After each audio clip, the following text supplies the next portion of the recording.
Kochani, bardzo serdecznie Was proszę i sam też to zrobię. Subskrybujcie kanał Radio Rebeliant, ponieważ bardzo potrzebujemy i bardzo warto, bo tutaj się dzieje tyle rzeczy, że nie będziecie mieli czasu nawet wykorzystać subskrypcji, ponieważ jest tyle rzeczy i tyle informacji, tyle gości i fantastyczna atmosfera. Niech wejdzie, bo to też jest na żywo. W związku z tym zapraszam, subskrybujemy kanał Radio Rebeliant i korzystamy z wiedzy.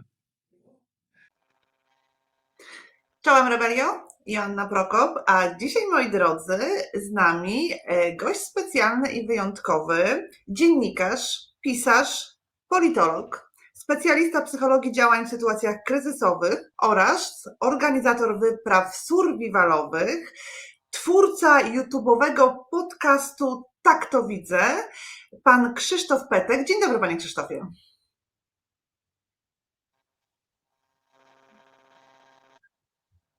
Dzień dobry, Krzysztof Petek z tej strony. Proszę pana, zanim o dzisiejszym temacie audycji, czyli o naszym prezydencie już wybranym, potocznie nazywamy prezydentem elektem, to chciałabym kilka słów o pana twórczości literackiej, bardzo płodnej, ponieważ kilka książek dotyczących spraw politycznych, kilka książek podróżniczych, kolejna książka w przygotowaniu o intrygującym tytule Zabić prezydenta, więc panie Krzysztofie, kilka słów na ten temat? Nie ma problemu, nie ukrywam się z tym, co tworzę. W tej chwili pracuję nad swoją 41. książką. Sporo z nich to opowieści przygodowo-sensacyjne, fabularne. Jestem specjalistą od konstrukcji fabularnej. Takie szkolenia też prowadzę dla pisarzy od lat, nie tylko w Polsce. Zatem po prostu opowiadam pewne historie, mniej publicystyki, chociaż też wychodzi. I dla młodzieży, i dla dzieci. No i nie zapominam o czytelniku dorosłym, bo to są i książki kryminalne, i także tworzone wspólnie, bo tak jak wspólnie z Serhyjem Syniukiem, moim przyjacielem Ukraińcem, stworzyliśmy na początku pełnoskalowej wojny książkę 1000 bochenków, zapiski z zaplecza, bo to nie jest o okopach, o wojsku, to jest o tych ludziach, którzy gdzieś w tle piekli chleby nocami i robili batoniki, żeby dostarczyć żołnierzom na front. No i bodaj z najbardziej znanym w tej chwili z żyjących podróżników świata, Jackiem Pałkiewiczem, odkrywcą źródeł Amazonki, napisaliśmy podręcznik survivalu, typowy podręcznik Wojna u progu. Nie chodzi o straszenie wojną u progu, chociaż ona de facto jest u naszego progu. Chodzi o to, aby mieć kompendium wiedzy na temat tego, jak się zachować w sytuacjach kryzysowych, żeby nie czuć permanentnej bezradności. No i będą następne. Moi drodzy, ja Was bardzo serdecznie zachęcam na początku naszej audycji do subskrypcji zarówno kanału pana Krzysztofa Petka, Tak to widzę, ale również kanału naszego Radio Rebeliant Extra i Radio Rebeliant News. A przechodząc do tematu, to mówiąc o faktach z życia pana Karola Nawrockiego, okazuje się, że narażamy się teraz na proces, bo zarówno pan Szefernaker, jak i sam pan Karol Nawrocki mówił o tym, że powtarzanie pewnych informacji może narazić tego, który o tym mówi, na proces w sądzie, a z drugiej strony okazuje się, że krzyknięcie do premiera Polski, Donalda Tuska, na sali plenarnej kula w łeb przez pana posła Siarkę nie nosi znamion przestępstwa, bo jak prokuratura wydała ostatnio oświadczenie, odmawiając wszczęcia postępowania, wrogie nastawienie, brutalność i agresja w tej sytuacji mogą oburzać opinię publiczną i hańbić autora okrzyku, jednakże oceniając okoliczności towarzyszące zachowaniu posła, niepodobna wnioskować, aby oczekiwał on jakichkolwiek efektów swojej wypowiedzi i społecznego odzewu materializującego się zamachem na życie premiera. Czyli możemy do premiera krzyczeć kula w łeb, natomiast nie możemy mówić o panu Karolu Nawrockim faktów, które no, w opinii publicznej przez dziennikarzy zostały opisane. I panie Krzysztofie, a jakie to są fakty? Przypomnijmy. Jakiego mamy prezydenta? Jakie bio można stworzyć na temat życia pana prezydenta Karola Nawrockiego? Drodzy, przede wszystkim nie ma się co bać sądu.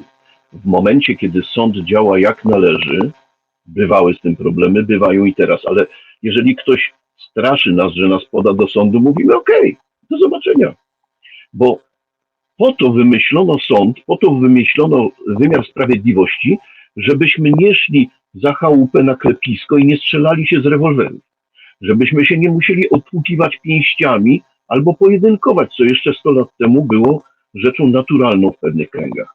Więc jeśli pan Szefernaker mówi, że narażamy się na podanie do sądu, tak, do prokuratury, do sądu, no to wzruszamy ramionami i mówimy okej, niech sąd to rozsądzi, bo chcemy wierzyć, mimo tego, co się działo przez 8 lat, mimo tej nieudolności przez ostatnie 1,5 roku w przywracaniu praworządności, że sąd rozsądzi jak należy. Natomiast jeśli chodzi o samego prezydenta, ciężko mi to, prawda? Ciężko mi to przechodzi przez usta prezydenta, elekta, prezydenta, człowieka, który został wybrany prawdopodobnie na prezydenta. No to jest to kuriozum. Nie dlatego, że wybrano kogoś innego, niż ja uważałem za słuszne. Na tym polega sedno demokracji, że się spieramy, ścieramy, wręcz walczymy, nie na pięści, na argumenty. I większość wybiera. Wielu ludzi ma pretensje do demokracji, ale nie wymyślono bezpieczniejszego systemu. Zatem, gdyby spojrzeć z lotu ptaka, jak postulował Immanuel Kant, no to jest najbezpieczniejsze. Raz w jedną stronę wahadło, raz w drugą. Rzecz w tym, że naprzeciw siebie w szranki powinni stawać dwaj kandydaci do przyjęcia. Bo mogę zgadzać się bardziej z tym, a mniej z tym. Jeśli wygra nie mój, mówię sobie, no dobrze, ale świat się nie zawala.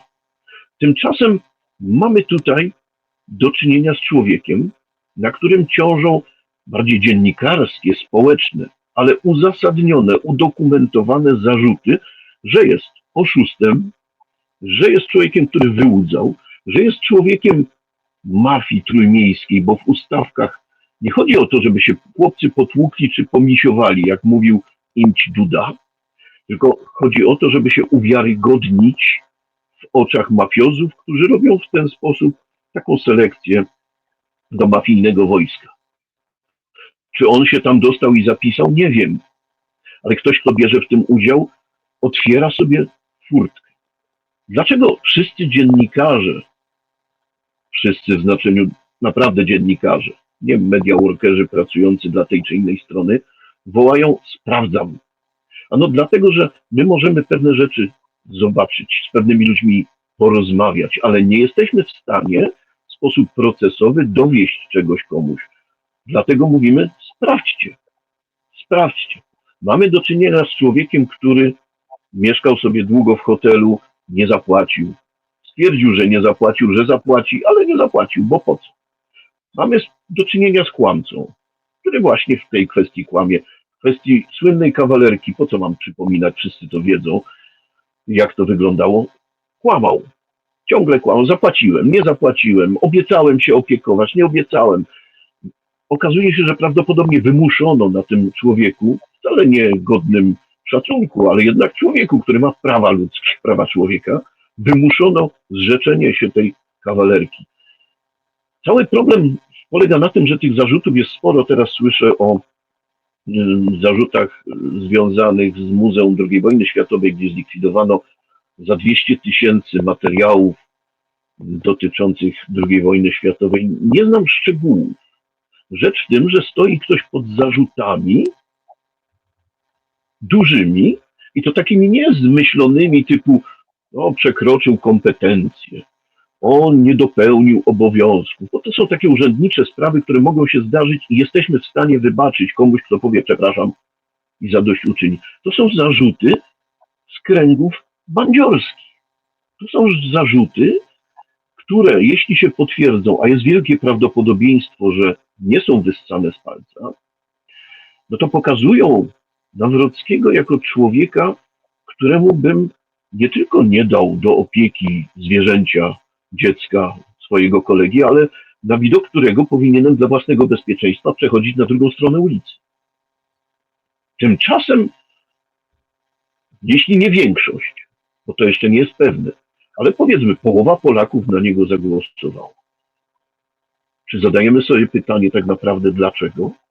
To są podstawy z dziedziny zwanej historią doktryn politycznych, która mnie interesuje jako politologa. Tylko pytanie, czy mam kwestię ciągnąć. Tak, ja myślę, że chwilkę porozmawiamy na temat wyniku wyborczego oraz samego procesu wyborczego i zachowania się obu stron polityków. Ja, panie Krzysztofie, pod swoimi wpisami, określając bardzo jasno mój wybór polityczny i określając się jako demokratka, jako osoba lewicowa, jako osoba liberalna, często pod moimi wpisami w bardzo agresywny sposób druga strona pisała, ja nawet nie chcę na antenie przytaczać tych wpisów, ale sens był taki: nie zagłosuję na kogoś, kto walczy o prawa LGBT, nie zagłosuję na kogoś, kto nie chce, żeby migranci umierali na granicy, nie zagłosuję na kogoś, kto nie chce nas wyprowadzać z Unii Europejskiej, nie zagłosuję na kogoś, kto zna języki, nie zagłosuję na kogoś, kto ma dobre wykształcenie, przepraszam.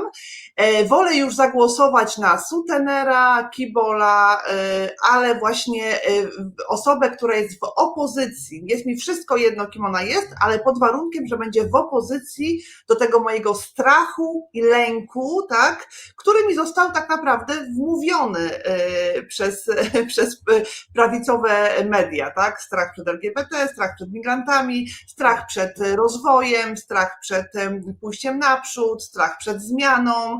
To wszystko jest na poziomie najniższych lęków i strachów, ale jak pan zwrócił uwagę na ilość osób, które zagłosowało na pana Karola Nawrockiego, ten strach był skuteczny, znaczy jakby oni uzyskali swój cel w sposób skuteczny. No tak to wygląda, dlatego że bardzo mocno uderzyli propagandowo i to nie w samej kampanii wyborczej, bo uderzyli już kilkanaście lat temu w zaniedbaną część wyborców, którzy mają taki sam głos jak każdy z nas, jak każdy profesor, jak każdy, bo na tym polega sedno demokracji. Oczywiście można emocjonalnie mówić, że wygrał polski kołtun, któremu mówiono, że to ten jego parafialny brak wykształcenia, że to życie klęcznikowe, tradycyjne, że zgoda na to, żeby świat się nie zmieniał i żeby połowa ludzi nie miała praw, jest okej i że to on poczuł się ważny. Że wady tego kołtuna polskiego z tym ledwie podstawowym często wykształceniem ktoś uznał za zalety i powiedział, że to jest prawdziwy Polak. Ale jeżeli na tym poprzestaniemy, to jedynie pokażemy mechanizmy manipulacji medialnej, jakie toczą się od dawna, żeby wygrać tę masę, ten rząd dusz. To jest to samo, co się robi z ambon na kazaniach. Też chodzi o rząd dusz, o prosty język. Natomiast wspomniała Pani o narzędziu głównym, najważniejszym, kluczowym, czyli o strachu. Umiejętność zarządzania strachem w sytuacji permanentnego kryzysu, nie pojedynczego, chwilowego, typu powódź. Tu się wszyscy zepniemy, pomagamy sobie, nie patrzymy na flagi, jakie nad nami powiewają. Ale ten permanentny strach jest narzędziem do rozegrania. Czy się nam to podoba, czy nie, PiS rozegrał to lepiej. Może ludzie ze strony demokratycznej powodowani wstrętem przed manipulacją powiedzieli, nie będziemy tego robić. Efekt mamy jaki mamy. Każda idea, wszczepianie każdej idei, także sam proces wychowania dziecka chociaż, jest rodzajem manipulacji. Manipulacja sama z siebie nie musi być zła albo prowadzić do katastrofy. Rzeczywiście, w absolutnej większości ludzi, a rozmawiam także z moimi sąsiadami, często starszymi ludźmi, jest przede wszystkim strach. Strach przed zmianą, Bo nawet jak żyję w swoim grajdołku, nawet jak jestem po klatkę tutaj po szyję umoczony w stajni Augiasza, to przynajmniej wiem, gdzie mieszkam, znam swój grajdołek i jeszcze mogę oddychać. Zmiana może mnie utopić. Strach przed wojną. Mało mówimy o wojnie, która toczy się za granicą. Często ludzi, którzy ostrzegają przed zagrożeniem wojennym, nazywa się tam szurami i niepotrzebnie. Przecież ostrzeżenie oznacza przygotuj się ewentualnie na taką sytuację. Starożytni już mówili civis pacem parabellum, tak? Jeśli chcesz pokoju, przygotuj wojnę. Bądź silny, bądź przygotowany, bądź mocny. Być może zbój popatrzy i powie, no nie, to nie będę się z nim bił, to pójdę gdzie indziej. Strach przed innością, ta ksenofobia wynika z naszej jednolitości narodowej jednak.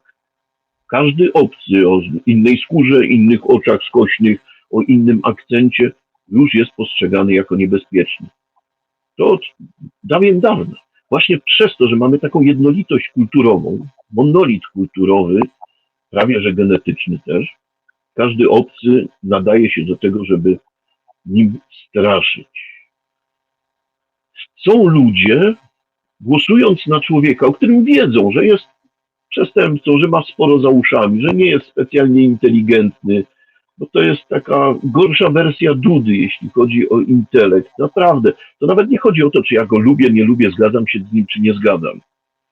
Ten facet jest po prostu tępawy, to jest straszne. Ja przed laty krzywiłem się, kiedy Wałęsa gdzieś pojechał i mówił różne rzeczy, myślałem, ale głupoty gada. Ale mam wrażenie, że on przynajmniej miał dobre intencje. Że on chciał, pewnych rzeczy nie mógł, ale chciał. To w ogóle nie ma co porównywać. W tej chwili ludzie chcą zakonserwować świat swojego dzieciństwa. Ludzie wychowani w latach 50., 60., 70., którzy wchodzili w dorosłość jeszcze w czasach socjalizmu, potem im było trochę lepiej, może nawet jest nadal. Ale oni wiedzą, że ten monolit kulturowy, genetyczny i tak dalej, to jest świat, który znają, świat, który wspominają, że było cudnie, wszyscy byliśmy tacy sami.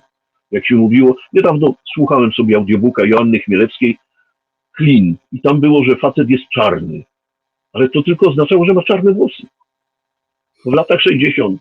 czarny oznaczało czarnowłosy, bo byliśmy monolitem kulturowym.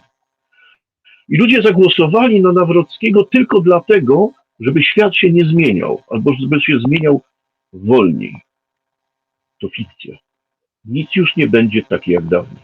W konstrukcji fabularnej powieści mówimy, że tworzymy scenę dużą. Duża scena to jest taka, w której świat już nigdy nie będzie taki jak był, on się zmieni w jedną lub w drugą. Czy nam się to podoba, czy nie, musimy się z tym pogodzić. Tradycja, okej, ale znany nam świat, znana nam Europa, bezpieczeństwo, spokój europejski, to wszystko już wzięło w łeb. Będzie inaczej, tylko od nas zależy jak. Konserwatyzm dzisiaj to jest dyskurs pozbawiony sensu, ponieważ niczego już w zasadzie nie możemy zakonserwować. Pytanie, w którą stronę pójdziemy. No właśnie i w tym wszystkim mamy już wybranego według PKW, wybranego prezydenta. Póki co 3 sprawy w prokuraturze, prokuratura bada związane z panem Nawrockim, czyli właśnie to zaginięcie katalogów z Muzeum II Wojny Światowej, korzystanie z apartamentu oraz sprawa kawalerki. I jeszcze nie zaczął prezydentury, a już jeszcze nie został wybrany, a już było mnóstwo doniesień prasowych, na przykład a propos sutenerstwa. Łukasz Rybarski na swoim kanale YouTube'owym, żeby uniknąć pozwu, rozszyfrował jakby skrót imienia Karol, koordynator akcji rozkoszy obcowań lubieżnych, i to mi się bardzo podobało, więc został tak. Będziemy mieli teraz w Pałacu Prezydenckim na Krakowskim Przedmieściu koordynatora akcji rozkoszy obcowań lubieżnych, ale to jest taki trochę śmiech przez łzy, bo okazuje się, że dzisiaj pan Karol Nawrocki został zaproszony przez prezydenta jeszcze urzędującego Andrzeja Dudę na do BBN-u w związku z Radą Bezpieczeństwa, czyli do Biura Bezpieczeństwa Narodowego.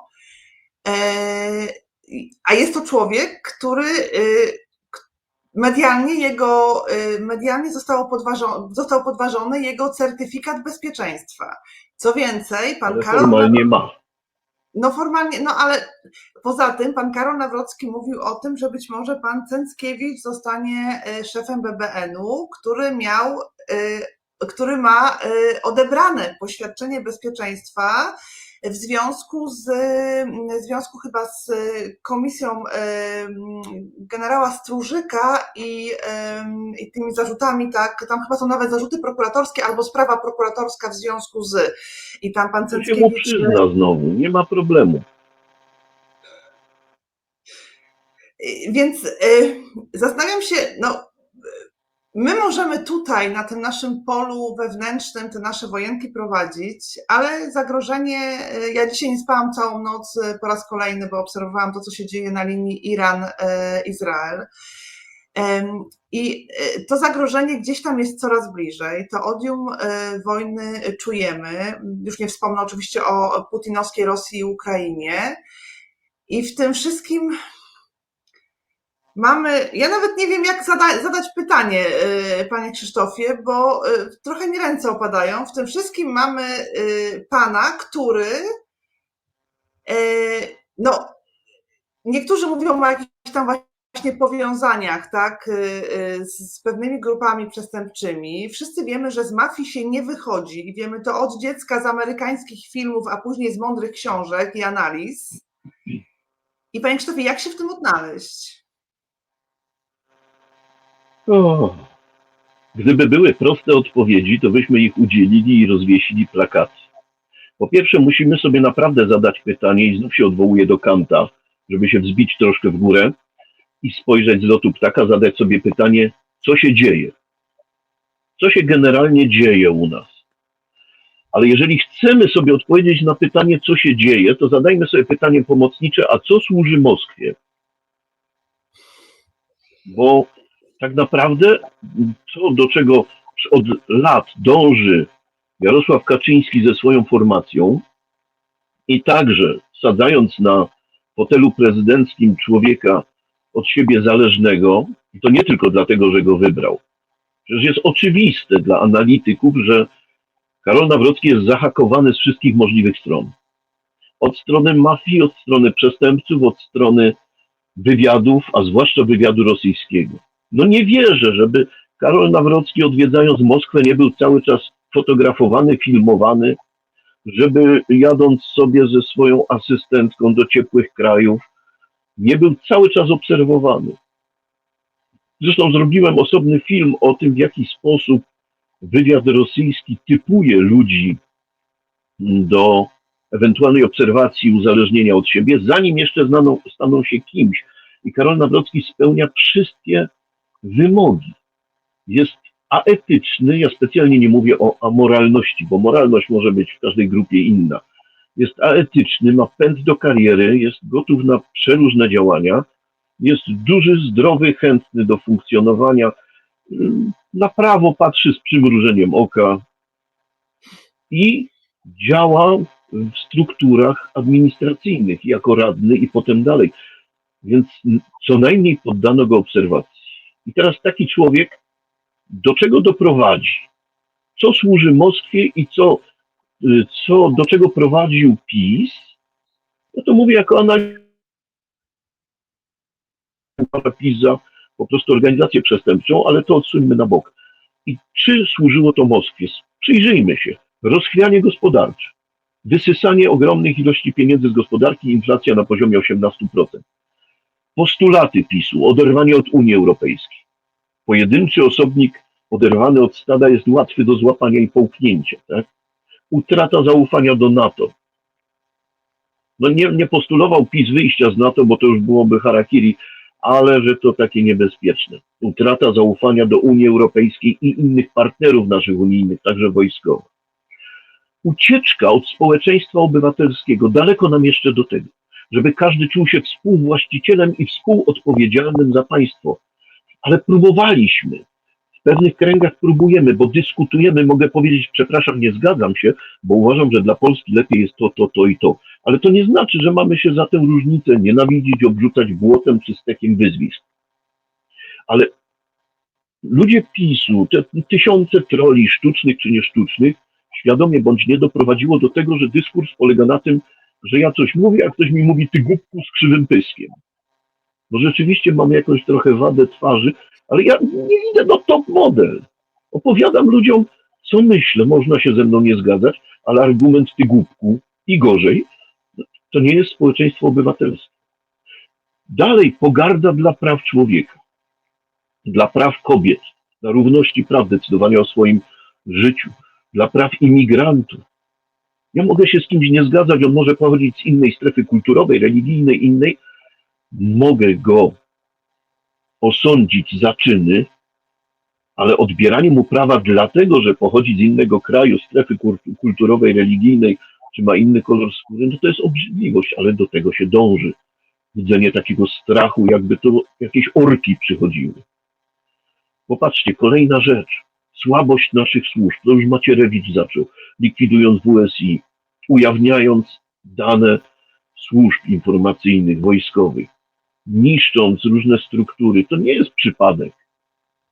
To jest dokładnie scenariusz Putina.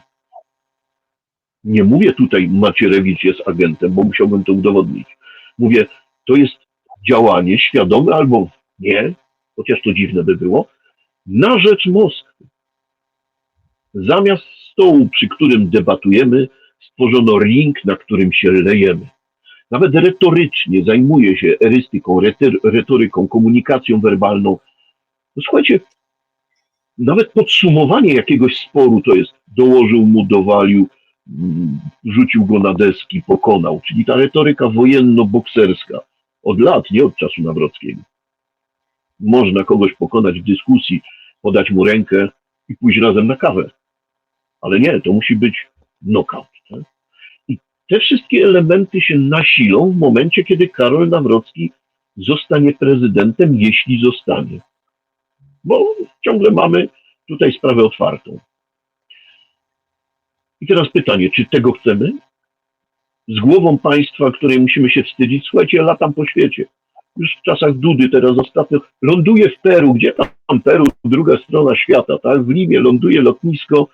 Tam ci tacy gringos my i tamci ludzie, często ciemnej karnacji, pochodzący z plemion tamtych. I facet ogląda mój paszport. A, Polonia, Duda. I co ja mam powiedzieć na to?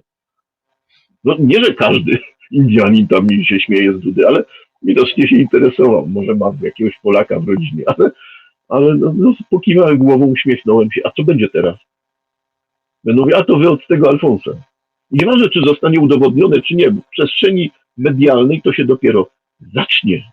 To będą numery niesamowite. Bo co będzie się działo, kiedy Karol Nawrocki zacznie odwiedzać różne kraje? Procedura dyplomatyczna jest taka, że prezydenci, królowie, premierzy, wszyscy dostają dossier, dostają życiorys tego człowieka, jego cechy, wady i tak dalej. To jest naturalne. I teraz wyobraźcie sobie krótki życiorys i informacje wywiadowcze o prezydencie Rzeczpospolitej. Przecież kto w to uwierzy? Powiedzą, nie, no to dzisiaj jest prima aprilis, to mi tu przysyłacie. Jak go mają potraktować serio? No to jest wizja, której jeszcze nie jesteśmy w stanie ogarnąć, jakie straty poniesiemy. I to będą straty głównie wizerunkowe, nie licząc tych policzalnych i nawet militarnych. Panie Krzysztofie, ja sobie pozwolę Pana zacytować. Bardzo emocjonalnie Pan powiedział, moim zdaniem prawdziwie, bo nie ma co wijać w bawełnę. Tępy przemocowiec, Alfons oszust, sutener, w którejś z audycji. Tak. Mówiąc właśnie o panu Karolu Nawrockim, redaktorzy, którzy zajmowali się sprawą sutenerstwa, tak, pana Nawrockiego mówią, że czekają na pozew, nawet czekali na pozew w trybie wyborczym, ponieważ są w stanie udowodnić swoje tezy. To, co pan powiedział, dziennikarz nie ma narzędzi i nie ma takiej potrzeby, żeby dziennikarz udowadniał winę czy nie. Dziennikarz pokazuje fakty, tak? Suche fakty, ma dowody, ma świadków, czy też informatorów, tak, którzy o pewnych rzeczach wiedzą i informuje nas, opinię publiczną. Tak naprawdę to prokuratura, nasze służby powinny się tym zająć dużo, dużo wcześniej, widząc to, co się dzieje. Chyba redaktor Piątek, ale nie mam pewności, natomiast ktoś u nas na audycji mówił o tym, też nie sugerując, tylko mówiąc o pewnych, że tak się po prostu dzieje, że na przykład środowisko grup zorganizowanych, które działają na Pomorzu, jest ściśle powiązane z mafią rosyjską albo też z wpływami rosyjskimi poprzez samo to, że tam są porty, poprzez to, że bliskość obwodu kaliningradzkiego, tak, i takie strategiczne usytuowanie tego regionu od lat. To nie jest kwestia, że teraz, tak, tylko że od lat te wpływy rosyjskie właśnie tam na Pomorzu, jeżeli chodzi o powiązania mafijne, były bardzo duże. I nas nie przeraża, panie, znaczy jakby tej części właśnie, która oddała ten głos, nie przeraża to w ogóle, tak? Natomiast przeraża Parada Równości. To jest tak jakby bardziej retorycznie teraz powiedziane. I teraz, panie Krzysztofie, my, to też wiem z amerykańskich filmów i z książek kryminalnych albo thrillerów, że normalni ludzie, praworządni ludzie, przyzwoici ludzie, moralni ludzie, może tak jak pan powiedział, etyczni ludzie, tak, są bezbronni wobec działań mafijnych. Do działań mafijnych zazwyczaj, do rozmontowywania mafii, do rozbicia jej, zazwyczaj kogo się wysyła? Wysyła się jednostki specjalne, wysyła się ludzi bezwzględnych w tym sensie, że wyszkolonych i wiedzących, czego się spodziewać. My wysłaliśmy do walki z mafią, 15 października demokratów, liberałów i nie ma w tym nic złego.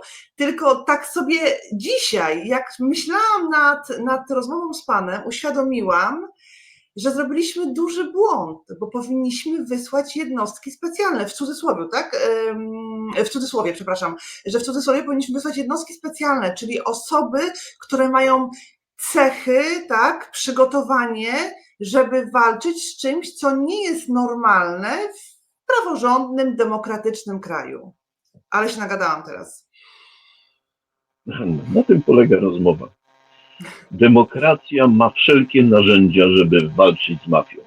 Nie musimy przekraczać norm prawnych, żeby skutecznie działać.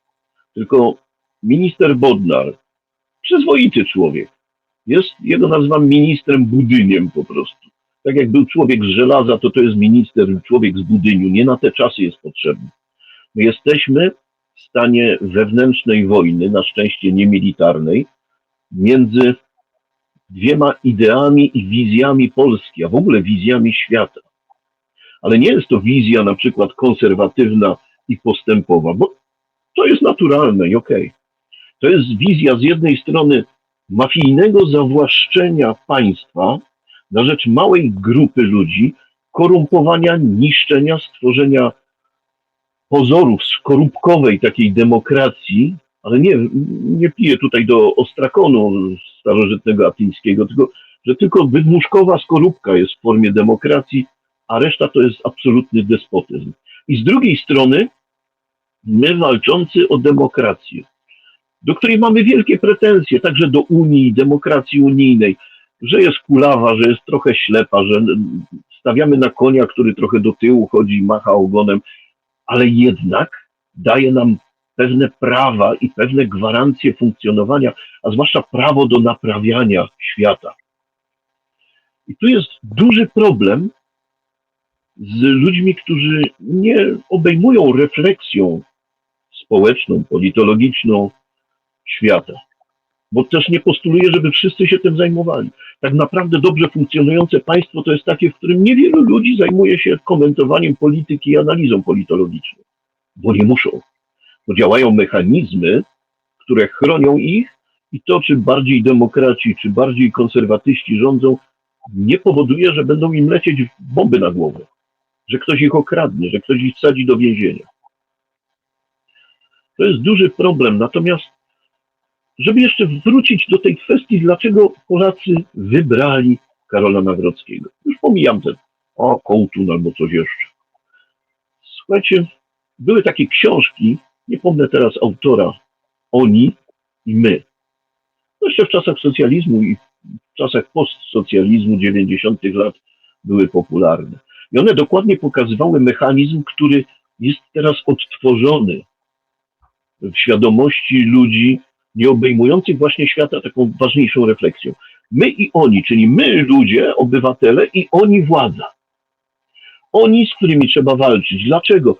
No popatrzmy sobie na historię.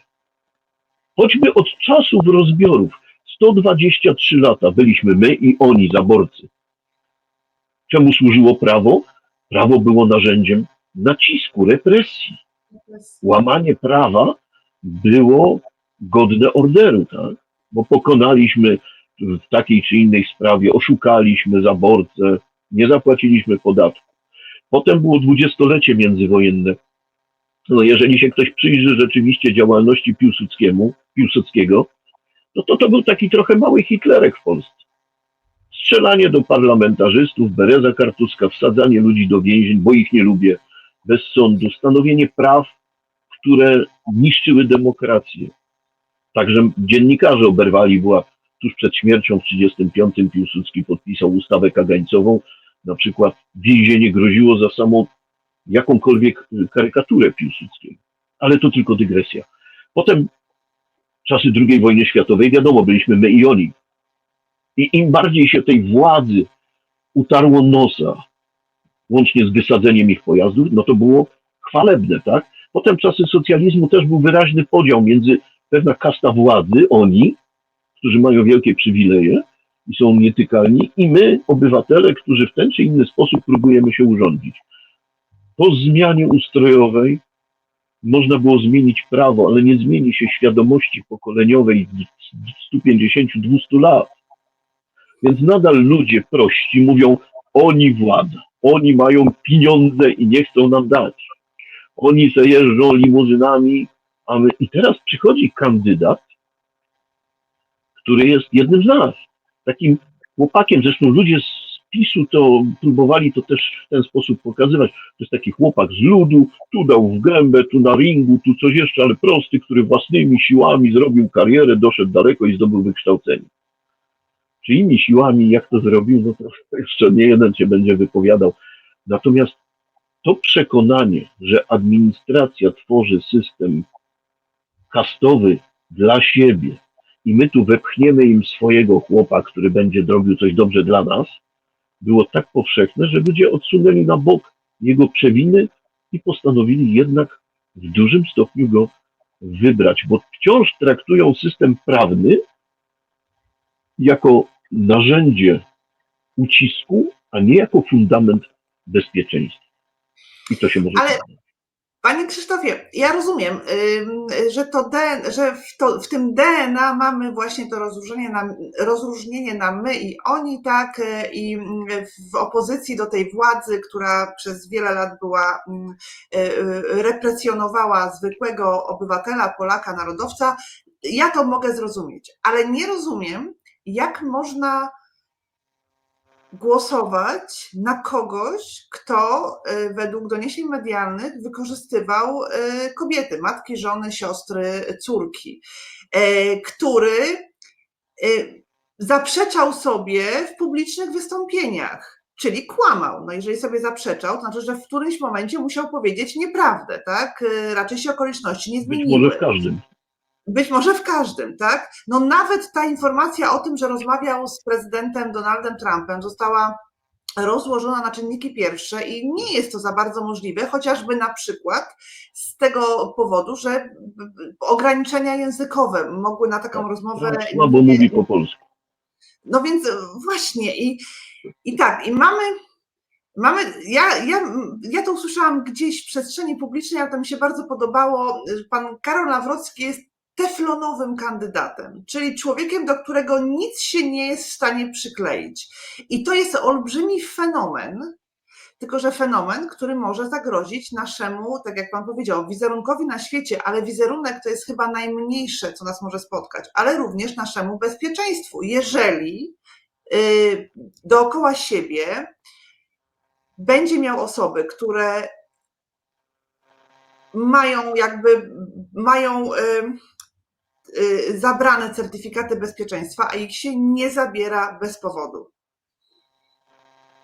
Przede wszystkim mamy duże przesłanki, żeby sądzić, że na Kremlu nadal strzelają korki z szampanu. Nie twierdzę, że Nawrocki jest agentem. Absolutnie.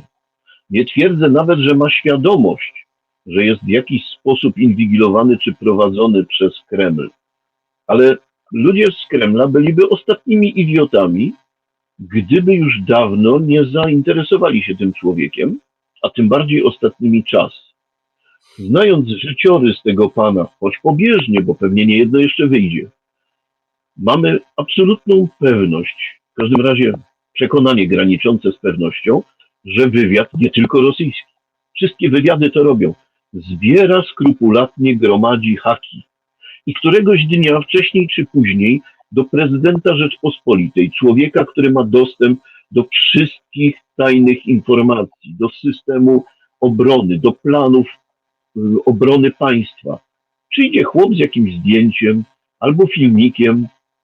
Pamiętasz, jak byłeś w Moskwie? Pamiętasz, jak była na przykład Swietłana? Ja tu fabularyzuję, nie znam tego. Mówię, a popatrz, tu nawet jest filmik, ładnie wyszliście od przodu, od tyłu i tak dalej. No ale wiesz, no, nie chcę tego publikować. On nawet nie musi za pierwszym razem czegokolwiek zażądać. Przy następnej kawie powie, wiesz co, nie podpisuj tego, to głupie jest. No nie, przekonałem cię, tak. Bo człowiek będzie pamiętał o tamtym filmiku. To tak działa, to nie jest od razu ciężka artyleria. Ale co będzie potem? O, to jest o tyle problem a propos pytania pierwotnego, czyli jak to możliwe, że ludzie głosowali.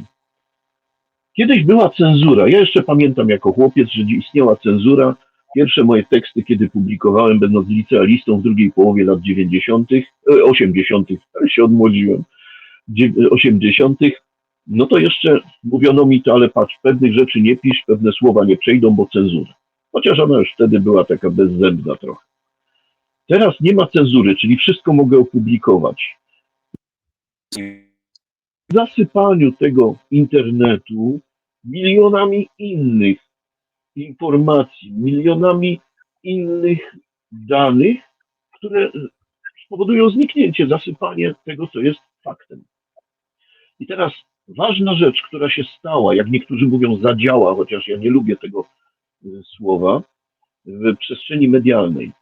Znika znaczenie mediów tak zwanych mainstreamowych. Publicznej, tak.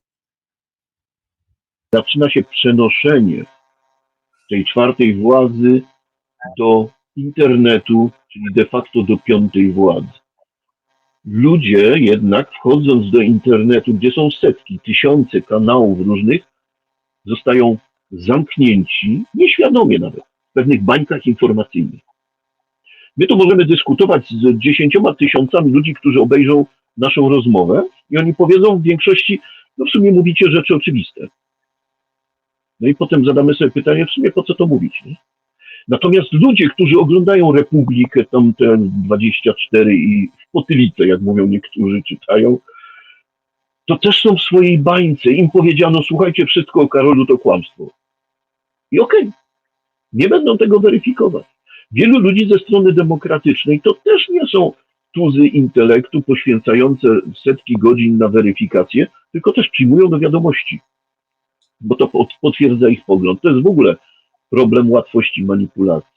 Głosowali dlatego, że powiedziano im, potwierdzono to, w co chcieli uwierzyć, czyli nieprawda, to wszystko jest matactwo, służby wymyśliły, żadna kawalerka to jest legalnie kupione, żadne tam statki miłości, żadne jeszcze inne, wszystko jest ok. I oni, no to dobrze, skoro tak powiedziano. Bańki informacyjne, medialne, bez przebicia tych baniek, a nie mam na to pomysłu, nie będzie dyskursu społecznego. Będą 2-3 niezależne nurty informacyjne i to będą 2-3 różne światy, realne światy żyjące w zupełnie innych rzeczywistościach świadomościowych. Ale pan to pytanie zadał też na początku, ja je powtórzę. A komu na tym zależy, żebyśmy byli tak skrajnie podzieleni? Bo podzieleni jesteśmy słabsi, tak? Więc komu zależy właśnie na tym, żebyśmy podważali wynik wyborów? Ja jestem z tych, którzy podważają wynik wyborów oraz podważają sam proces wyborczy, to znaczy jakby czytam w tych bańkach te informacje, które to potwierdzają. Tych informacji jest zatrważająco dużo. Ja bym to chciała połączyć w pytaniu właśnie z rolą mediów mainstreamowych, bo mnie zastanawia cisza w tej sprawie. To znaczy, ja przez 2 tygodnie to pytanie, więc wybaczcie mi, drodzy słuchacze, że słuchacie tego pytania po raz kolejny, bo ja za każdym razem nawet je mówię tymi samymi słowami, że naiwnym byłoby przypuszczać, że Kreml odpuścił sobie wpływ na wybory prezydenckie w Polsce, jeżeli wpływał wszędzie. Włochy, Niemcy, Rumunia, czy też Stany Zjednoczone, tak? W związku z tym, no jakby na pewno wpływał. Pytanie jest, czemu jakby w tym kierunku, no, może trwają jakieś, nie wiem, jakieś śledztwa w tej sprawie, ale kwestia przeliczenia głosów, kwestia aplikacji, tak? Czyli jakby z zewnętrznego tworu nielegalnego, który był użyty przy wyborach i jakby wszyscy sobie tak podeszli do tego. Ja zresztą panu sędziemu Balickiemu i moi drodzy, was bardzo zachęcam jeszcze raz do obejrzenia tej audycji. Panu sędziemu Balickiemu tuż po wyborach zadałam pytanie, że właściwie wydawało mi się, że ważniejsze dla PKW było to, że 2 panów w komisji na warszawskim Żoliborzu miało czerwone korale i to było oburzające, niż to, że rzesze ludzi będących w komisjach wykorzystywało nielegalną aplikację. W związku z tym te puste głosy, tak, głosy nieważne, których było tam 4 razy więcej, statystycznie jest to niemożliwe, czyli coś się musiało zadziać, żeby tak się stało. Więc tych czynników jest całe mnóstwo. Ja uważam, że te czynniki powinny doprowadzić do ponownych wyborów, nawet nie przeliczenia, bo pewnych rzeczy nie da się już teraz przeliczyć. A mimo wszystko mainstream tak coś tam w jednym zdaniu w wiadomościach powie, ale nie ma, przepraszam za wyrażenie, grzania tematu, tak? Nie ma wielkiego dziennikarskiego oburzenia. To wszystko dzieje się, tak jak pan powiedział, w tych mediach internetowych, tak? To my zadajemy te pytania, my się czujemy oburzeni. Więc gdzie są te media mainstreamowe? Gdzie są te media, które kiedyś narzucały dyskurs publiczny? Odpowiedź jest prosta. Wbrew pozorom. Odpowiedź jest prosta i ona wiedzie przez taką regułę, której używa wywiad: follow the money. Podążaj za pieniędzmi. Media, te główne, telewizje, muszą z czegoś żyć. To są biznesy. Ktoś daje im reklamy. I tych ktośów dających reklamy jest tak dużo, że żeby im nie uciekł, tak? I to jest trywialne, wydaje się. Ale teraz wyobraźmy sobie, że w TVN-ie przychodzimy i na przykład my dyskutujemy z paroma ludźmi jeszcze. Ale dyskutujemy, rozmawiam, nie spieramy się, ty głupku, ty taki, siaki, a ty jesteś zielony, ty czerwony, ty żółty, tylko dyskutujemy na bazie prawa i wiedzy o mechanizmach politologicznych i społecznych. Czyż nie powinno być tak, że w rezultacie, niezależnie od tego, kto jest z jakiej opcji, z jakiego ogrodu wyszedł, jakimi ścieżkami wiodło jego życie, jeśli jest uczciwy, zgodzi się, że w wypadku poważnych wątpliwości, czy w sklepie wydano mi odpowiednią kwotę, należy ją jeszcze raz przeliczyć. Więc to jest pierwsze. Natomiast ja się tutaj z panią absolutnie zgodzę. Sam fakt funkcjonowania tej aplikacji powoduje, że przeliczenie głosów to za mało. To powoduje, że wybory można uznać za nieważne. Bo ona nie tylko spowodowała w niektórych wypadkach, a nie wiemy ilu, i znów nie naszym zadaniem jest sprawdzić, że ktoś odszedł nie głosowawszy, a więc zostawił w rękach komisji wyborczej pustą kartę. Albo zrezygnował z pójścia, bo będą mnie tam sprawdzać, a ja nie wiem, czy to jest ważne, czy nieważne. Taki mechanizm też mógł zadziałać. Więc to nie jest tylko przeliczenie. A ile jest podwójnych krzyżyków? Ja to opowiadałem u siebie na kanale. To byłaby ogromna, katorżnicza robota, ale może warta funta. Nie kłaków, tylko prawdziwego złotego, bo może są karty w tysiącach, gdzie każdy z 2 krzyżyków, nieważne karty, jest postawiony innym długopisem. Albo jeden jest narysowany, a drugi jest rodzajem pieczątki. No nieważne, to trzeba przeliczyć w momencie wątpliwości i o to powinien także postulować na pierwszym miejscu Karol Nawrocki, gdyby czuł, że wygrał uczciwie. No bo to by legitymizowało, powiedziałby, co lewaki, wygrałem, tak? A my byśmy musieli powiedzieć, no wygrałeś, no przykro nam, ale wygrałeś. Natomiast w tym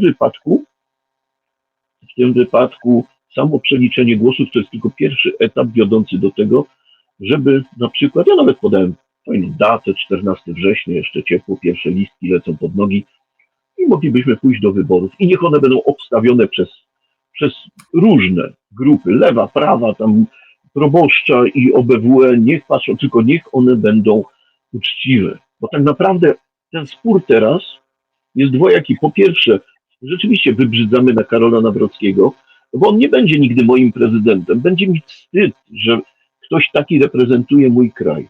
Ale druga rzecz teraz formalno-prawna to jest, czy te wybory naprawdę wygrał ten facet. Wątpliwości powodują jeszcze większe kopanie dołów między nami, jeszcze więcej korków z szampana strzelających na Kreml. Panie Krzysztofie, ostatnie pytanie. Pan profesor Dudek po wyborach, pan profesor Antoni Dudek po wyborach mówił o tym, że jeszcze niejednego dowiemy się o panu kandydacie Karolu Nawrockim. Ja sobie nie wyobrażam, co może być gorsze od sutenerstwa na przykład, tutaj w nawiązaniu do tych medialnych doniesień. I mówił o tym, że będzie olbrzymia wojna pomiędzy kancelarią, to się mówi mały i duży pałac, tak? Czyli kancelarią premiera i pałacem prezydenckim. Czy to będzie, pan myśli, wojna na ustawy? Czy to na przykład, że prezydent będzie składał swoje ustawy prezydenckie, a Sejm będzie składał większościowe swoje ustawy koalicyjne, tak, rządu koalicji do prezydenta i to będzie taka wojna na ustawy, a tak naprawdę będą zszachowani? Czy będzie to coś więcej? Czy na przykład nie będzie próby, bo pan Karol Nawrocki chyba kilka razy sugerował, że właściwie jego celem jest trochę rozbicie tego rządu koalicji 15 października, czyli rozbicie rządu Donalda Tuska. Dopóki byłaby to wojenka na ustawy, to trzymałoby się to w ramach prawa. Oczywiście niedobrze nam to służy, bo tak samo premier, tak samo cały parlament, jak prezydent i jego świta, to są nasi służący. Oni ciągle zapominają, że to jest służba publiczna. To my robimy zrzutkę i płacimy im, żeby oni funkcjonowali w cieplarnianych warunkach, tworzyli dla nas prawo, egzekwowali prawo i działali dla nas. Tak naprawdę nie powinno mnie obchodzić, jakie poglądy ma prezydent czy premier. To są ludzie, którzy administrują naszymi dobrami w formie całego państwa i wszystkich aktywów. Koniec. A czy on chodzi do kościoła, do zboru, do bożnicy, czy jest w paradzie takiej czy innej, czy ma męża, żonę, czy 2 żony, no 2 może w Polsce, nie? Ale to jest rzecz wtórna. No nie tak, nie jest, ale powinna być. Natomiast rzecz w tym, że ja się nie boję walki typu politycznej, typu własne ustawy proponowane, przejdzie, nie przejdzie.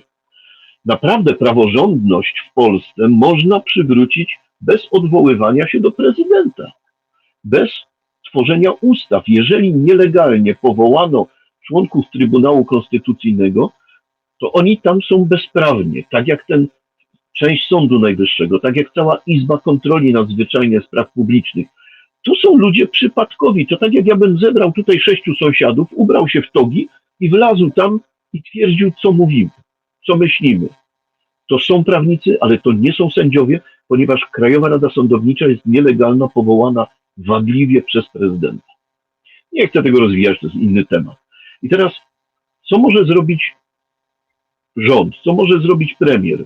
zarządzający tą administracją, po prostu kazać wyłączyć karty dostępu czy klucze, jak oni tam wchodzą do budynku, powiedzieć, panowie, oddajcie te czarne szaty, albo zresztą weźcie sobie na pamiątkę, tam jest kafejka, możecie sobie obradować, wystawiać uchwały. Prezydent Nawrocki, jeśli on nim będzie, nic nie ma do tego. Ponieważ oni nigdy nie byli sędziami, to zabronienie im wejścia do Sądu Najwyższego jest naturalną konsekwencją, tak jak każdemu z ulicy. I wiele, wiele spraw można by tak przywrócić. Co więcej, liczyłem, że to już rok temu się stanie. Może nie w tydzień, bo w tydzień to junta działa, ale w parę miesięcy. I dlatego także ten efekt wyborów jest taki, jak jest, bo wielu ludzi nie poszło głosować, bo mówią, obiecali nam prawa. Kobiety mówiły, walczyłyśmy, dostawałyśmy pałami od zbójów, żeby mieć prawo do decydowania o sobie samej. Tylko tyle i aż tyle. A oni nas tutaj zignorowali. I tam, że to jest tu Kośniak-Kamysz klęcznikowy, że Hołownia klęcznikowy, że się nie da. To jest kwestia analizy politologicznej. Ale ludzie po prostu patrzą zero-jedynkowo. Spełnili oczekiwania? Nie spełnili. Rozliczyli złodziei? Nie rozliczyli. Sadzili bandziorów czy nie? Ja jestem za wsadzaniem bandziorów. I figiel nie obchodzi, czy on jest z PiS-u, czy z PO, czy skądkolwiek będzie, czy on będzie proboszczem, czy on będzie żulem chodnikowym. Po prostu prawo musi działać. Jeśli nie działa, ludzie się rozczarowują. I teraz sprawa tych wyborów, sprawdzenia ich, ewentualnie powtórzenia, to jest, mam wrażenie, ostatnia próba, jak to pisał któryś z autorów taką książkę, ostatnie drzwi przed piekłem. Bo jeżeli tutaj zawiedzie system prawny, teoretycznie demokratyczny, tak, to 3/4 ludzi do następnych wyborów nie pójdzie. I powiedzą brzydko, gdzie to mają. I będą mieć podstawy, żeby to tam mieć. To jest problem i tak to widzę. Tak, powinniśmy wziąć odpowiedzialność za swoje decyzje, za te swoje ojczyzny, małe i duże, ale sami obywatele bez symbiozy, współpracy z politykami, tak, bez wsłuchania się, bo to tak naprawdę to jest słuchanie się zależne, prawda? I jedna jakby politycy powinni słuchać obywateli, obywatele powinni ze zrozumieniem słuchać polityków. I gdyby To jeszcze nie tak. To nie tak, no politycy są obywatelami i obywatele po części są politykami albo mogą być. Dopóki nie zrozumiemy, że to nie jest tak, że tu stoją politycy, a tu cała reszta, to nie będzie działać.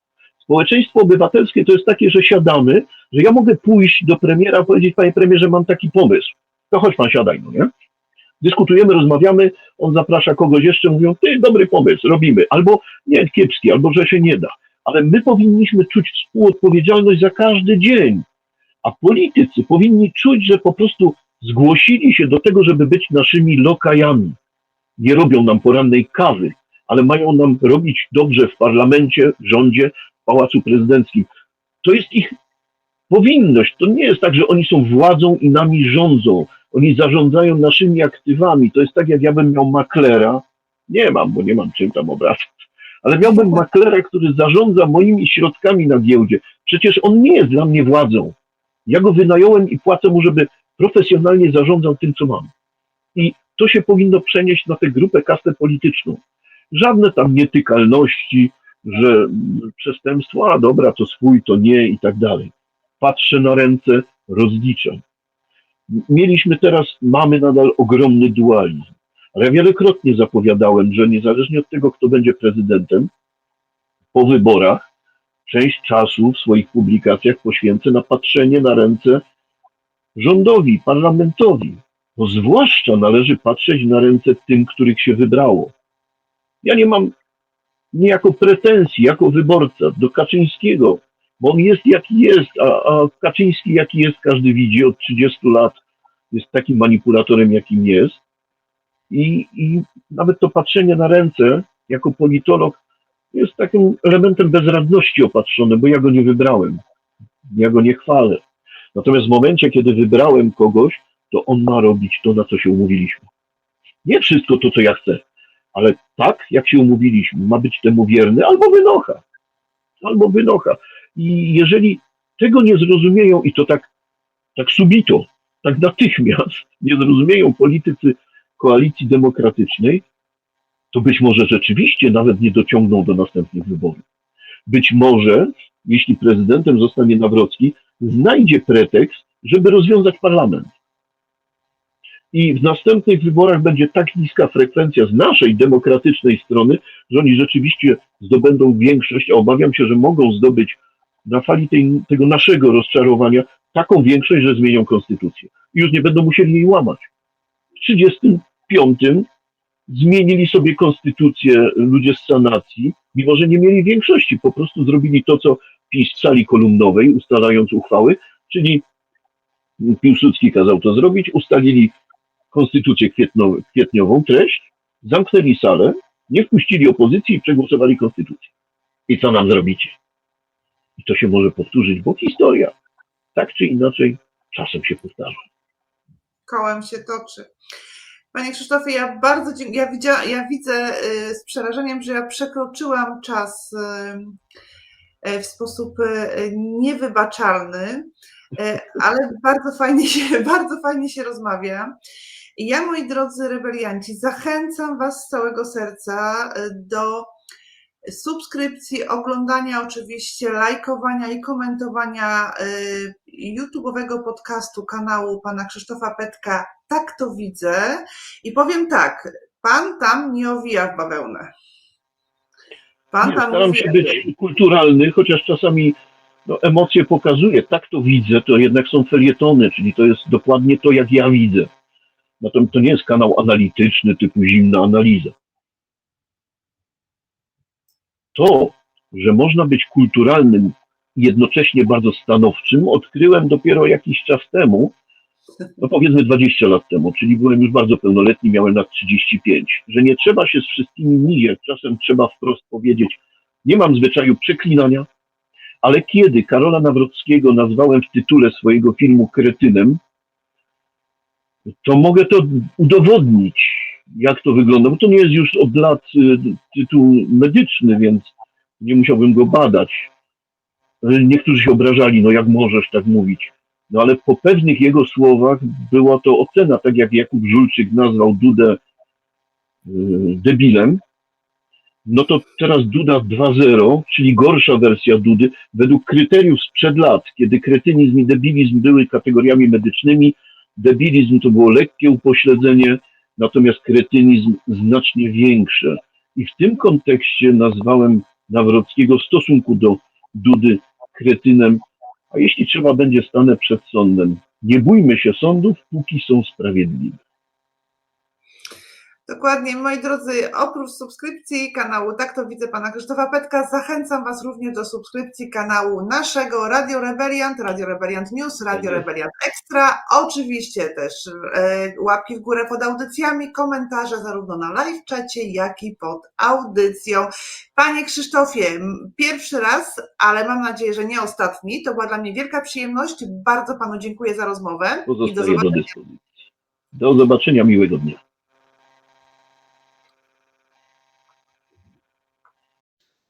Macie niezwykłą moc. To Wy decydujecie, które media się rozwijają. Bardzo Was ciepło proszę, bo warto. Subskrybujecie Radio Rebeliant, polubcie poszczególne audycje, a przede wszystkim śledźcie, co tam można zobaczyć, bo to są prawdziwe, wolne, uczciwe i tak po ludzku, mądre media.